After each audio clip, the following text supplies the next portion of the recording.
Hey, what's going on, everybody? I just wanted to jump on real quick, share a few insights. Lately, um, I've been talking about my journey of doing the inner work, healing, self-talk, confronting limiting beliefs, all that good stuff, all that not so glamorous stuff. It don't feel good, but it is the essential to get to the place that we want to go, become who we want to be, and do the things that we want to and need to do. And I never really quite understood any of this stuff until I started embarking on doing the work, going on my own journey, and now I see the importance of it. Just as far as self-talk, but more so self-love. I thought it was just an excuse for people to be vain. I thought it was more so for vainglory or exaltation of self, or just an excuse to be self-absorbed. But it really is none of those things, and all of this stuff is interconnecting. Like, you can't talk about self-talk without talking about self-love. You can't talk about really loving yourself unless you go beneath the surface and start to deal with suppressed and unhealed trauma, unresolved issues, and just diving down into that treasure chest of the subconscious mind that we talk about. Just those depths that we shove stuff down there and we never go down there. It's the thing, that basement.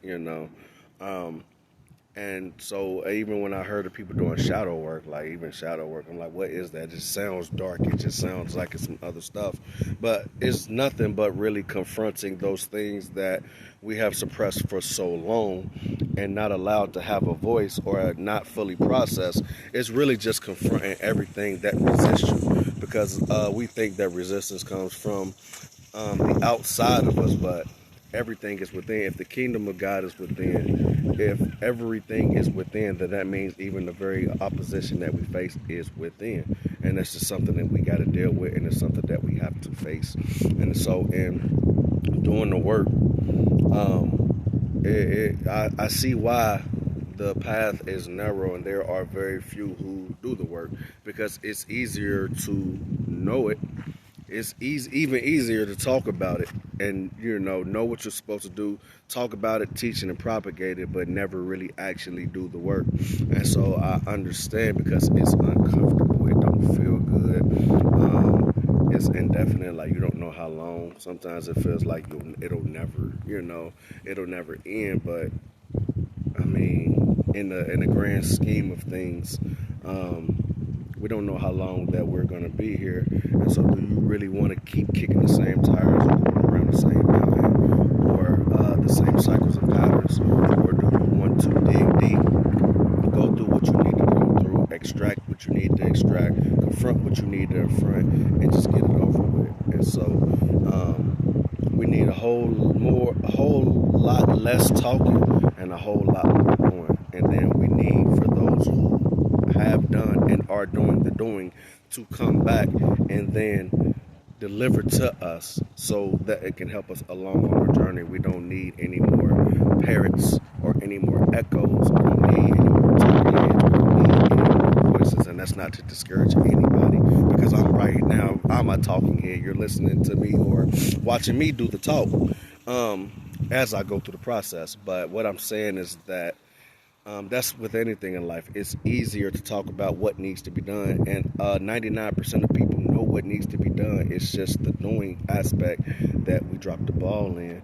And self-love is really more so about acceptance, and I'm sure that's not a comprehensive, or that doesn't fully encompass what love is. But there is a big aspect of love that deals with acceptance. And so when talking about self-love and self-acceptance and confronting the issues that have held us back for so far, you got to realize, yeah, we can beautify this avatar, this body, this flesh suit. But if we don't go beneath the surface, then nothing's really getting done. So yeah, I can get my hair cut, I can exfoliate my skin, I can do all those things that dress up this body, this physical avatar, and there's nothing wrong with that. But we have been doing that for so long at the expense of going beneath the surface and dealing with the things that really need to be dealt with. And so, um, it all started for me for as far as affirmations, or if we're in the Christian church, it was more so confession, name it, claim it, word of faith. It's just like if we're doing all these things, if we're confessing, if we are affirming, if we are visualizing, if we are meditating, and we're doing all these things that appear to be spiritual, but why are they not working? Or why is it a hit or miss proposition? Sometimes it works, sometimes it don't. And even when it do work, it does not work in the measure from which we feel like, or it really should be working. So it's like, what's wrong? What's going on? And it's because the things that are beneath the surface that are preventing the roots from getting deep. There's so many weeds in our soil that have been unconfronted for so long that they are hindering the crop and the harvest that really supposed to be taking place. And so that's what self-love and self-talk is dealing with. Because when you're thinking about self-talk, you got to think. We think in pictures and we think in words. And you got to think, our subconscious mind never sleeps 24/7. So the chatter that we are hearing is in our head 24/7. Even when we sleep, we see it in our dreams. And that is the visual of the audio that's playing in our heads. But the self-talk is the likened to like the soundtrack. It's the background music to the theme of our life. And our thoughts are the visual. So if you think about a movie, you have the scene, you have the visual scenes, the moving. You have the scene, not only just a picture, a still picture, or static, but it's moving. So you had a picture, but behind that you also have a soundtrack that's playing. So if the soundtrack and the moving picture are not in sync, then it's going to reflect in that movie, and we're going to say something wrong with that movie or something wrong with that picture. We've seen it in old Chinese movies where the mouth is moving and what they're saying and the movements of the mouth are not in sync, and it's noticeable. Same thing with our life. We have to deal with beneath the surface. We have to deal with those thoughts that have a voice, that endless and ceaseless chatter, and you don't really go up against it until you are mainly trying to go forward in life. You're trying to grow, you're trying to do better, something big, you're trying to embark upon something that you've never embarked upon. That's when you're going to be met with the most resistance. That's the voice that we need to deal with. It's not the voice of an enemy. That is the voice of this avatar playing back what it has heard for however many X amount of years that you've been here, especially from birth up until maybe 7 or 8, we are a sponge, and so we record the voice, everything that is said to us, everything that we pick up on in our environment, everything that is imparted to us is recorded, and then it's stored there and deemed as important, because when we get here, we don't have a frame of reference for life.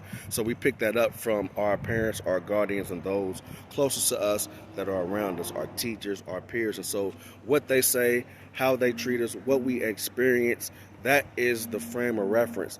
That is our life. And so you got to think, from birth until now, we have X amount of years of decades of recorded self-talk, because after the initial tracks are set, then when we start to come and grow and mature, we are then our voice starts to take on the voice of everything that we have heard. And so now we are simply perpetuating it, but it's in our voice. And so you had this background track, or I like to call it the soundtrack of our life, which is our self-talk, which is what we need to deal with in order to really be released to prosper and go forward in life. We have to deal with our self-talk, and then we will be able to deal with the images of our life. And so it goes deep. I just wanted to jump on real quick on my break before the thought fully left me. But I will be, I'm not just going to present a problem or this is what we need to do, but not provide a solution, at least to the best of my ability and what I'm working out in my own life. But I just wanted to jump on here and drop those nuggets and those thoughts, and to just encourage. If you have not started the process or you are on the fence about it, it's something that you can't get around unless you want to continue to be mired in mediocrity and go around the same circles and mountains and wilderness. And if you are on the process and you fell off, this is your encouragement to get back on it. And for those who are on it, on the wall, who are doing the process, doing the work, keep doing the work. Let your voice be heard. This is an encouragement, but there's no way around it. But until next time, like, share, subscribe for more content. If you liked it, you found it valuable, it can help somebody, whatever platform you're seeing it on, react accordingly, share, like, follow, comment, all that good stuff. But until next time, peace.